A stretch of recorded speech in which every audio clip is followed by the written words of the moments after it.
This episode is brought to you by TaxAct. Don't do your taxes alone. Join TaxAct's National Admin Night. Admin nights are social gatherings for getting through your to-do list. So get ready for a night of fun, finding deductions, and filing taxes with TaxAct, where you can file your federal and state return for just $49 through April 8. Let's get together and get them over with. Visit taxact.com/admin-night for details.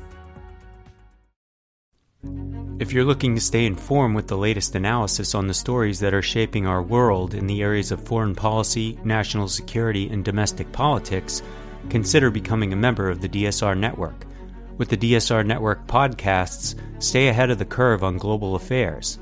Each episode across our more than 10 shows features top experts, policymakers, and thought leaders who break down complex issues into digestible, engaging conversations. From breaking news to historical context, we cover the latest topics that matter most.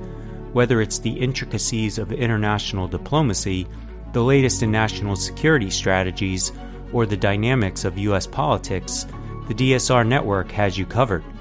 Members receive an ad-free listening experience, bonus content for virtually all of our shows, an invitation to join the DSR Slack community, enhanced show notes for select podcasts, and much more. Visit thedsrnetwork.com/buy and enter code JULY2024 to receive 50% off the regular membership price for the first year or first month. That's thedsrnetwork.com/buy and code JULY2024. Thank you very much for your support.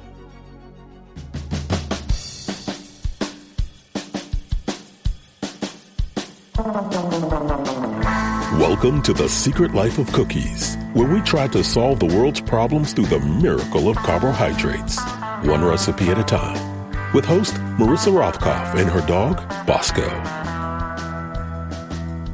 Hello, and welcome to a special episode of the podcast. My guest is none other than Mollie Katzen. Yes, she of Moosewood fame and, of course, much, much else. We discuss today the, as it's known, the political situation and, the future of democracy in the United States.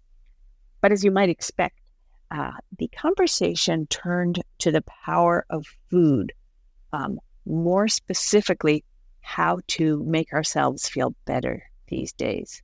Sound good? Yeah, I thought so.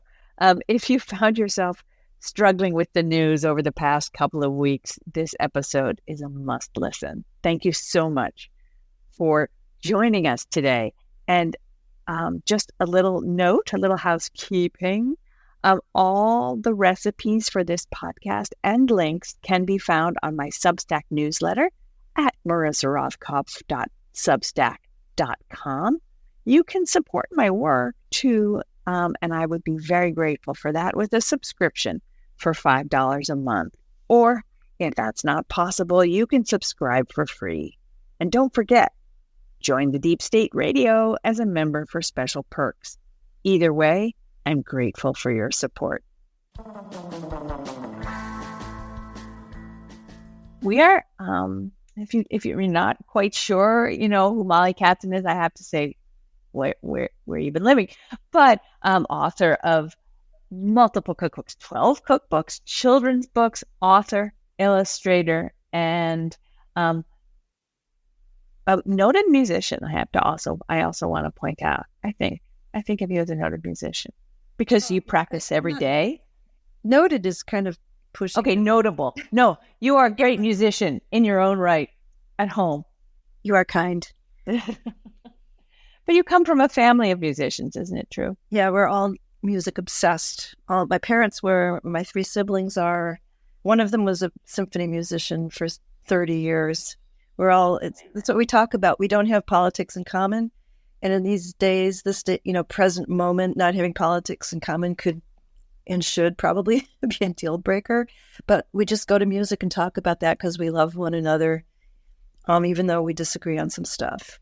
And so music holds us together. And in addition to many other things, that's our subject. But that's a great thing to be able to have so that your family relationships aren't destroyed by the world that kind of, I think you and I have had some conversations about this. Sort of has a feeling, an oppressive feeling that we feel like everything is sort of being destroyed around us. And I want to say to people before you like turn on something that might be a little more uplifting. When Mollie and I talked about having, you and I talked about having this conversation as part of the podcast, we really wanted to stress how stressed we were and try to eke some positive, almost some self-help out of the situation so we can protect ourselves, because there is a long fight politically ahead of us. There's a lot that no matter how November turns out, we have stuff to deal with as citizens. I think you agree that it's our responsibility to be aware, but it's also can be extraordinarily, I find it makes me feel very agitated and unhealthy, and but I have to be able to crawl out from underneath the mattress or the bed. The mattress. When I was spending all that time, heavy. It's heavy, and all my money is in there. Maybe just a blanket. Just a blanket. My little blanket. So how are you taking care of yourself, or how are you feeling? Well, it's interesting. Even though I'm as easily upset as anybody, by following what's going on, we have to. So it's kind of there's a no way out feeling that a lot of us are up against right now, which is very difficult because often, especially the last few weeks, it really does look a little bit like, holy crap, no way out, Right. But beneath that, at least for me, and I feel so fortunate I do have a sense of solidity as a human being. Mm-hmm. And perhaps it's because I'm older. I'm in my 70s now, and I've been around a long time. I've seen a lot. I can't use that kind of florid, fake optimistic, kind of frame that has, oh, well, this has happened before and we've been okay. This is not the same as anything that's happened before. And so that's part of the no way out kind of, freak out that we're feeling. However, I do find in myself, and I have to admit, I have to kind of look for it sometimes, a sense of solidity under it that this is not as frivolous as it might sound. I actually don't think it's frivolous at all. For example, we talk about, of course, food with each other, but just now before we started recording this, you were showing me dahlias from your garden. And this is such a flower child thing to say, but I come by that, honestly. Being in gardens, looking at flowers, being in nature as much as we can is very helpful. Deep breathing exercises, talking to friends, being in the moment. Cliches are cliches because they have so much meaning. They're repeated constantly because they're true. Right. And the deep breathing part, I used to in my youth be such more of a type A. I'm kind of a dreamer person, but I'm also a type A person who got to get something done each day and strike it off my list. But I also find that being the type A thing, it's like I have to do something concrete and to take a day and just say, look, I need to my project has to be calming down. So when people used to say to me, when like quote unquote mellow people, the word mellow used to make me so angry. Me too. So, I used to be someone who, when someone would, try to get me to come down and say, well, just breathe. I'd want to smack them. It's like, leave me alone. Exactly. And now it's like, I really do that. It's like, I say to myself, breathe, and I do it. And it really makes a difference. Being in the moment, being aware of your life force that belongs to you and that we share with the people we love, the sense of life force, cultivate that. No matter how much it looks dark and it looks like we can't find the exit, or I could reframe that as we can't find the entrance into where we want to be as activists. It's so hard to know, especially with Democrats all against each other right now over whether Biden should stay in or not. It's like, it's hard to find the group hug that we need to feel strong. But it's very important to find that. And to be strong enough to look at what's going on and although each of us feels very threatened personally, we all have our bullet points as to what the kind of Project 2025 will do to our lives personally, like, my gay son and son-in-law, or, people that will get taken first in our wildest, nightmares. It's very frightening in each of our own personal points of fear, and if we can somehow manage not even a daily basis, let's make it even more granular, like half a day, a few hours at a time, get a grip on our fear, breathe deep, find some beauty. And also, I'm really gung-ho about stress eating. Yes, me too. Let's do that. And then people say stress eating like it's a bad thing. I'm telling you, food is magic. And if we can just kind of let go of our shoulds and shouldn'ts and our fear of our fear of food is something that will do something to us bad, and all the guilt around eating, and flip that on its face and say, look, man, I need this bread and butter right now. And I need it to be a thick slice of bread. And I need it to be a lot of butter. And I need that butter to be salted. And I'm going to cut it in half, slather it, and I'm going to take big bites. And I'm going to allow myself to feel soothed by food. It's something we can still do. And along with breathing and getting enough rest and looking at, Marissa's dahlias, it adds up. And what it does is it equips us to get out there, as far out there as we can find. If we find an entrance, an exit, find a portal, some way to connect with any available sanity out there. Mm-hmm. That's how we fuel it. And that's what I'm finding. After a lifetime of writing about healthy eating, it's like, F that. Just go for the noodles and the bread and butter. And in your case, cookies. For me, it's the salty, greasy starch. Right. My son and I made fried chicken last night. Sounds good. Yeah, it was really good. So, and is it fried chicken sandwiches today? Because that's so trendy. It'll definitely be fried chicken sandwiches. And in fact, I think my son has just walked into the kitchen in the hopes of cadging himself some fried chicken, leftover cold fried chicken. But I also think that, to your point about just stress eating and turning it into a positive thing, because when our world is so topsy-turvy as it is right now, I think it's very easy for us to turn to rules of eating too. Like disordered eating comes right up, because we're like, I must turn to the church of healthy eating, and I must, I saw a woman on Twitter who's, I think her heart is in the right place, but she's like, did you know that a strawberry is more nutritious than a blueberry? Are you kidding me? Wait. No, I'm not. And she, and oh my gosh. It's like, so, but, and then in the same breath, we'll say, but if you're just have disordered eating, you shouldn't be listening. And it's like every disorder. That's hilarious. Right.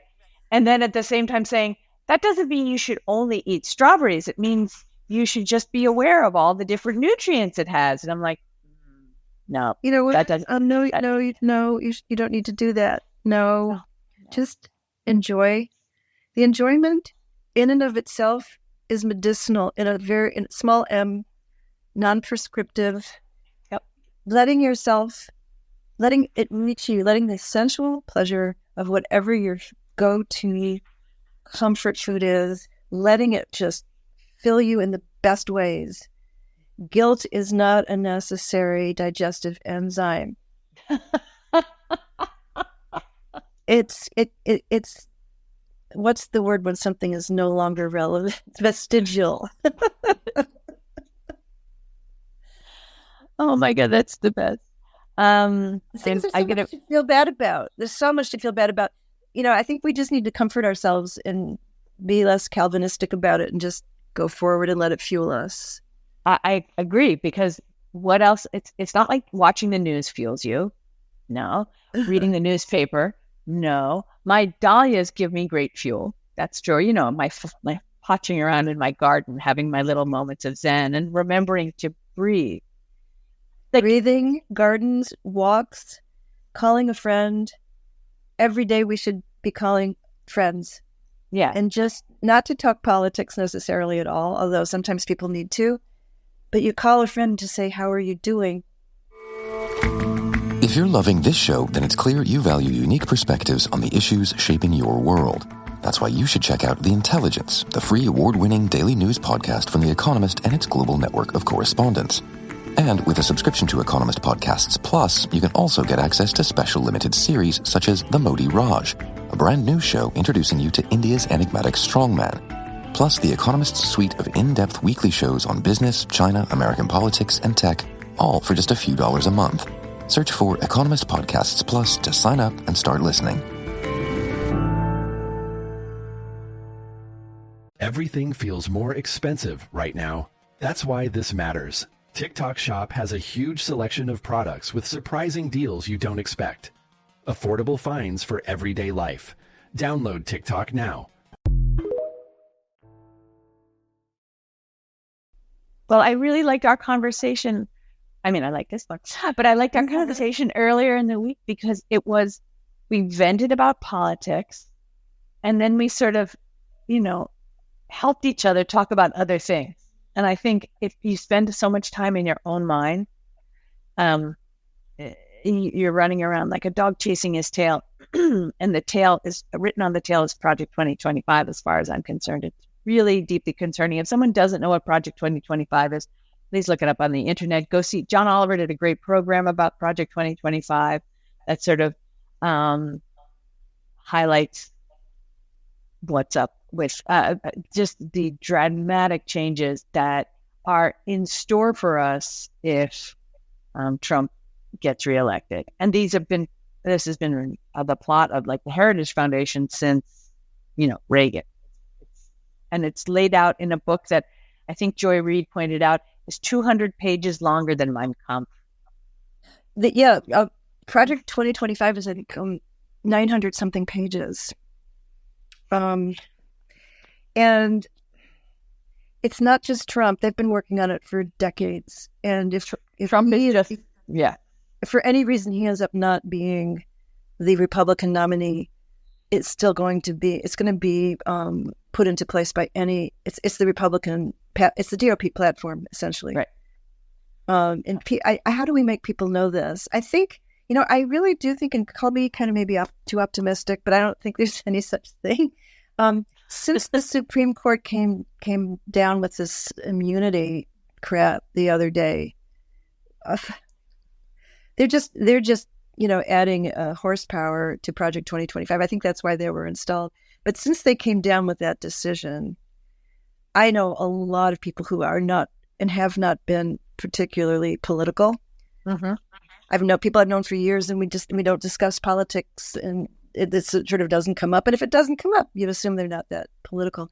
They're freaked out too. Everyone. I don't know a single person, but and I of course live in my little echelon of, I do. We all have our bubbles, and my bubble is, mostly white people, and my buddies. We're not fancy, but we're white, and right. We have many things we take for granted about our safety in the world, our ability to walk through the world, pretty much protected by the way we look and the way we are and what neighborhoods we're in. And people who never felt the necessity to have these political views, they are, to a one, at least in my stable of acquaintance, freaking out now. They're freaking out now. And I hope this is how more people feel than just my acquaintances, but everyone I know is saying they understand that they have to vote Democrat no matter who the ticket is. That's right. Absolutely vote Democrat. No matter this is not the time to be making like petty thoughts about a Democratic candidate, whoever it is. Right now. Sorry. Yeah. I got a little lost in that thought. For many of us, and I think you and I have mentioned this in passing, we have a feeling of being in the doldrums. And the etymologist in myself, like started looking into the word doldrums because I think a lot of us feel that way, right? And a lot of us, and I just like put on my like history nerd cap and I went and looked about like where the what the doldrums are, right? And for those who, such an unusual phrase. I mean, we use it, but I'm eager to hear your. Yeah, well, I mean, we all know that, like, or many of us know that the doldrums are this area around the equator where boats and sailing boats have been sailing would get caught. They'd be without wind for a couple of days, maybe even longer if they were very unfortunate, and they would tend to go crazy, right? And they would tend to. It was also tended to be very humid there. And I read about a book that John Galsworthy wrote about in the late 1800s about being on a ship in the doldrums and what it was like. And now I have to read that book. It's supposed to be very metaphysical about the thought of the doldrums. And it turned out. I love stuff like that that's layered and, in all the different consciousness levels. So now I have to, see, and it's about a doctor addicted to opioids who slowly goes crazy. So I'll see how relevant it is. I'll do the reading and let you know. But thank you. Doldrums were an expression before sailing ships, and it comes from the phrase. It's a blend of the word dull and tantrum. Whoa! So it's like having a dull tantrum. You are just enveloped in this feeling of being low, right? I'm thinking of like dull in the sense of a dull knife, not like this is boring, Ooh. Right? Well, all you have to a cook like me, all you have to say is dull knife, and is that what you're saying? It's like, oh no, the worst thing you could have is a dull knife. That's the first thing they teach you in like cooking school. It's like a dull knife makes a much more jagged cut on your finger than a sharp knife. And a sharp cut is much easier to heal. And I was like, okay, I got it. Thanks. Can I do a little non sequitur segue that just came up for me, and then we can go back to the doldrums because we can't probably go like that anyway. What would you like today? Yeah, can I get a number 2? I need to smoke. Can I get a number 4, number 7, number 8? I need to smoke. Using nicotine to relieve stress might just make you feel worse. Break the cycle and quit nicotine with X Program by Truth Initiative. A sharp knife is how you enjoy cooking. For me, it's like if a knife isn't crazy sharp, like sharp enough to like slice a piece of paper that you're holding up like this cleanly and with a sound effect like that. Mm-hmm. Anything short of that for me, cooking becomes more and more of a chore. Anything on the side of the knife being just ridiculously gleaming and, ready to slice. It actually switches cooking over to, I can't wait to get in the kitchen and do it because there's something incredibly compelling and satisfying and joyful about a sharp knife going through an onion or an apple with just almost no pressure from your wrist. Although, of course, you're steering it and controlling it. And that, again, a sound effect of a knife going through a fresh, very firm onion is music. Okay, that was my segue. No, but that is music. And for anybody who doubts that, think about, I think for a lot of people, the frustration that comes with cooking is the chopping part. And I think it's because a lot of people are using this great knife that they bought at the grocery store, or even a fancy knife, but they haven't sharpened it. And the difference between, like I noticed it the other day trying to chop bell peppers. And I was like, that you couldn't get through the skin with my knife. And I was like, this is terribly frustrating. And you're sort of pulling at it. It comes, yes. I'm sorry, I just interrupted you. Please continue. No. But the point is that the difference between that and when I then sharpen the knife. Oh. And, I just go to my hardware store and it's like, I go there so often that it's like, oh God, here she comes again. They're all hiding behind the counter. But I just wanted to say about bell peppers, if you get them cut in half first and then cut them from the inside to the out rather than from the outside to the in, it's much easier to slice them because you're not dealing with tight skin and you're from the tender insides. It's a whole different stroke. How cruel. Tender insides. But I think we have to get some cooking prep tips. And we have to. But about the world. Even with my dull knife, it would stop then at the tough skin, even from the inside out. So it's like, I don't want to do this. But then we sharpened our knives and everything's good. So I think what we need to do is sharpen our mental knives. No, my mental knives. Say, let's take the sharpened knives. Let's make it into a metaphor for everything we're talking about, so we can sharpen our knives by doing good stress eating, sharpening the knives of our being and of our effect in the world and of our sense of some kind of. I think what people are suffering from. Are you still there? I'm still here. I'm trying to let my cat in. Hi, Calvin. Nice to see you. Thank you for pausing at the door and reconsidering. Okay. I'm back. I think that I was trying to make a metaphor with the sharp knives and our own being equipped to, go forward in this world and really join forces with people who have the dedication to be fighting to make it better, or whatever it is we need to do. And if we don't know what to do a little something, find someone to buddy up with. But all of this, I'm going to call the School of Sharp Knives, because it's that metaphor really holds for me. Keep yourself sharpened, keep yourself rested, keep yourself hydrated. Don't forget to breathe, spend time in nature, and call a friend. It's so important. I'm at an age where some of my friends are, dying, for lack of a more delicate way to put it. You just never know. And just make that call. How are you doing?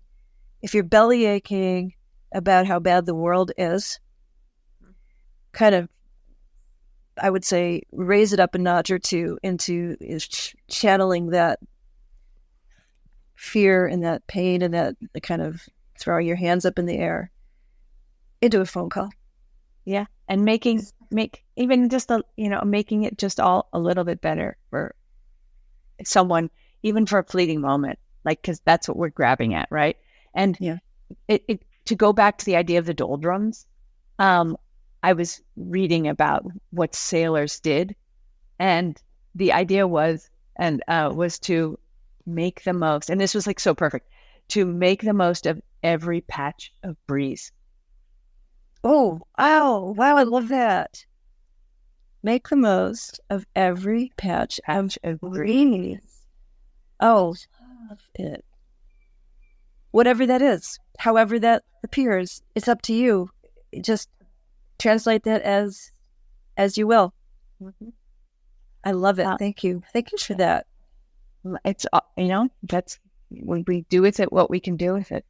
And on a very humid, sort of stultifyingly humid day here in New Jersey, classic 4th of July weekend weather, the vision of a breeze coming through really is something to savor. So in case I have any problems figuring out why a patch of breeze is so nice.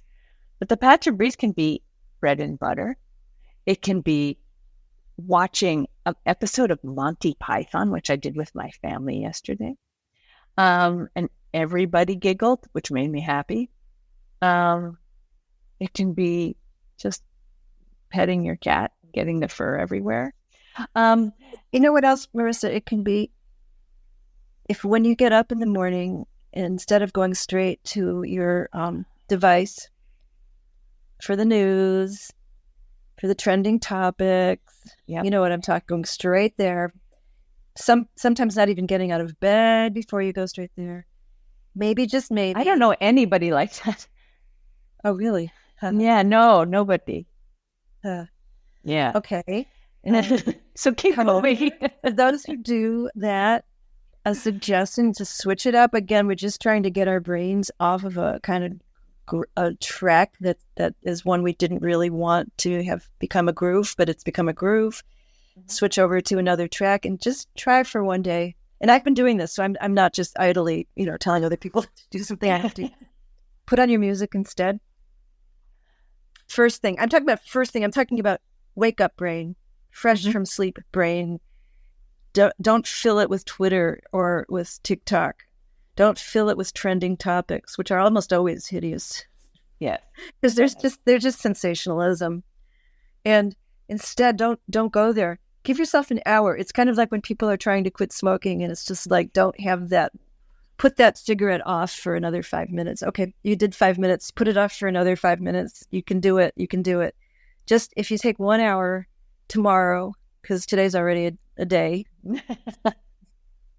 And when you first wake up, if you can, instead of trending topics, even if you're rushing off to work, try something nonverbal instead of the words, and all the analysis. I think we're drowning in words.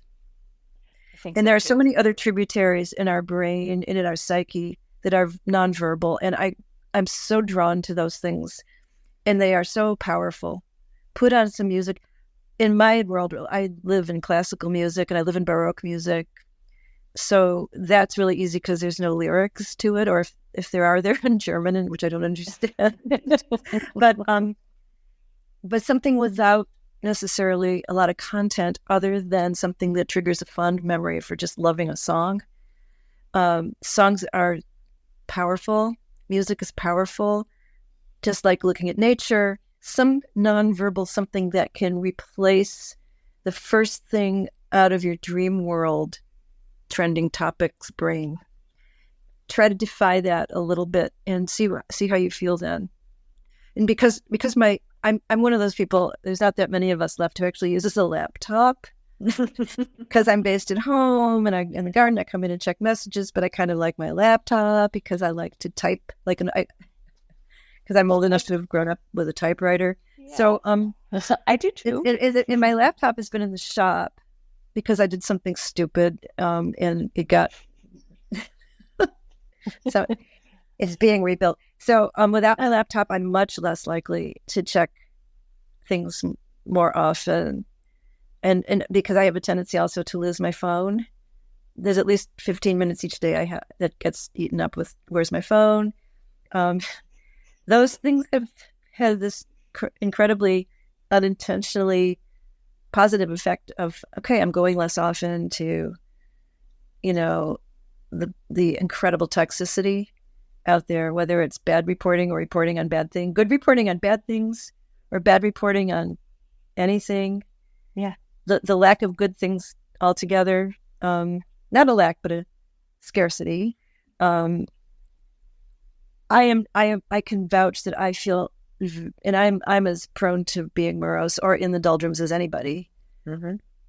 But I have noticed a difference in switching up what I put in my brain. It's like you're eating food. Your brain is eating food. Is it eating the food of Twitter or is it eating the food of Bach? Right. It's like kale versus Cheetos, Those are extreme things. Could you please elaborate? Like constant, too much Twitter at the wrong time, and those kind of things can be like bad junk food. Yeah. You keep taking it in, right? And because you're hoping for some taste at that point, or you just keep wanting that taste, but in the end, you stop eating it, and you're like, I don't feel that good. I'm not saying I feel I guess we should qualify when we talk about stress eating can be good for you. I don't necessarily mean you take a whole box of Cheetos.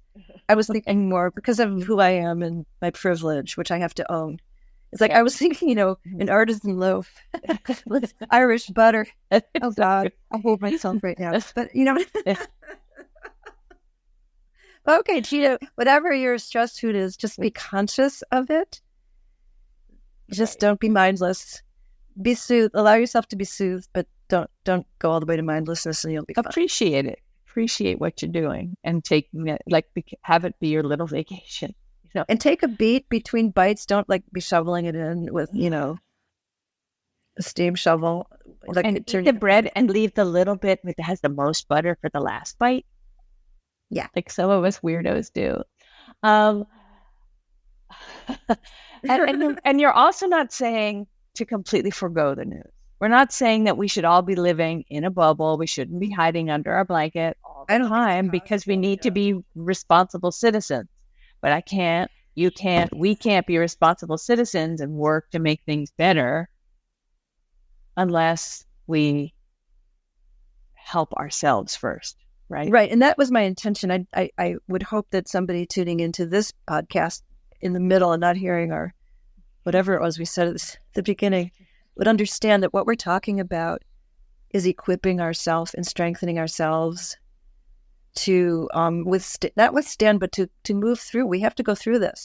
There's stuff we have to be going through now. If you're alive, you have to go through stuff. You can't. There's no choice. So it's a question of how much agency can we bring to that having to go through stuff, about how we want to steer our ship and the ship of the people we know and love and the things we love and hope to salvage, and the survival that we pray for it, and trying to figure out how to work for it in addition to praying for it. All of the above, the lovely things, the breathing, the flowers, the music, the bread and butter, the Cheetos, blah, blah, blah. That's all in service to pulling ourselves together on a daily basis so we have some kernel of strength and clarity. It's not all or nothing, but we have to be equipped. I think that is a perfect note on which to draw this podcast to a close. Thank you so much for being here. Let's take advantage of every patch of breeze. And the one I'm holding close to my heart, don't let guilt be your digestive. Guilt is not a necessary digestive enzyme. Thank you for remembering what I said. Thank you so much for inviting me, and I love talking to you. I love talking to you too, and to everybody out there. Let's take a collective breath so we can keep on fighting the good fight. Exactly. Thank you so much for being here. Thanks for having me. Thank you for joining us today. You can follow Mollie on all sorts of social media, including Twitter at Mollie Katzen. And me, yes, me, you can follow me on Substack at marissarothkopf.substack.com, where there is currently a delicious recipe for ginger shortcakes with nectarines, and I highly recommend it. Have a great week.